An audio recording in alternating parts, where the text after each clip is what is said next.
Welcome back, everyone. Governor Greg Abbott has signed some new legislation that could soon affect Texans all across the state. And we have a guest in studio today, Fort Bend County Precinct 4 Commissioner Dexter McCoy. Thank you so much for joining us. Absolutely. Here to chat with you about how some of these bills may impact households within the area. But we do know this is your first year in office. Can you kind of tell us about some of the things that you were hoping to achieve or to accomplish? Yeah, so it's been exciting so far. We've been in office for going on 7 months now. Time is flying, but I'll just say, having grown up in this community, this work is deeply personal for me. One of the first things that we're focused on is, of course, public safety. We know that the greater Houston area leads the nation in the number of traffic fatalities per capita, and so we have to invest in infrastructure so that families have a greater chance of making it back home once they leave their doors, and also making sure that folks are safe in their homes. My other focus is on how we focus on economic development in our community. We have to bring commercial industry to our county. About 70 to 75% of our property tax base is residential. And so that means it's more expensive for residents to live in our community because we have to fund all of our infrastructure. And then my third is on a focus on human dignity. You were with us when we were cleaning some historically black grave sites on property that the county owns.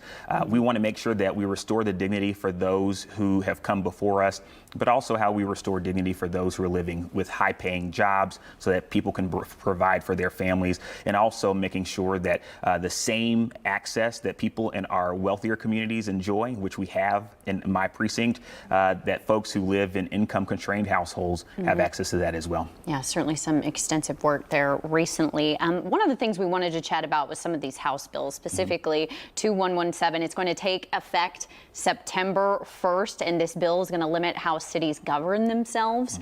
So how will this be impacting communities? It's a big one. I think this is emblematic of what we've seen in this state from Austin, of this idea of putting profit before people.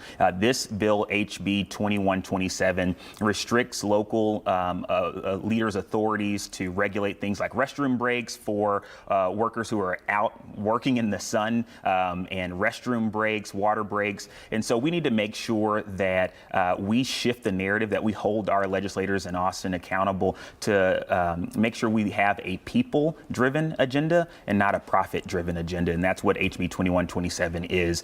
We need to be able to protect our people in our community, and that doesn't allow us to do this. Another big topic that we are hearing in the community, some of our reporters have been focusing on recently, is Governor Abbott's desk, is the property tax cut for property owners. So a lot of discussion about this and how this could potentially impact property owners, but also the county and school districts. What are your thoughts? It's big. We know that it's becoming more unaffordable to live in our state. While it's still an attractive place for people to come to, we need to make sure that every resident, particularly our seniors, are able to afford to live here. The misnomer here is that the state does not levy a property tax, and how they can help local governments make it more affordable to live here is by funding some of the unfunded mandates that they put on us. About 33% of our budget, or about $200 million in the county, goes to unfunded mandates that are brought on us by the state. The same is the case for our school districts. And so to provide lasting long-term relief for our property owners and renters, by the way, we need to fund our schools at levels that the state used to. And when a state puts a mandate on us, actually provide funding for that.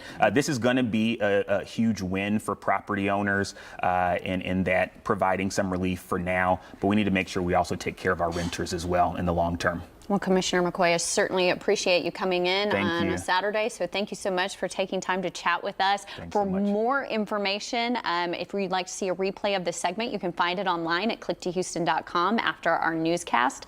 It'll be under the community section of our website. We'll be back after the break.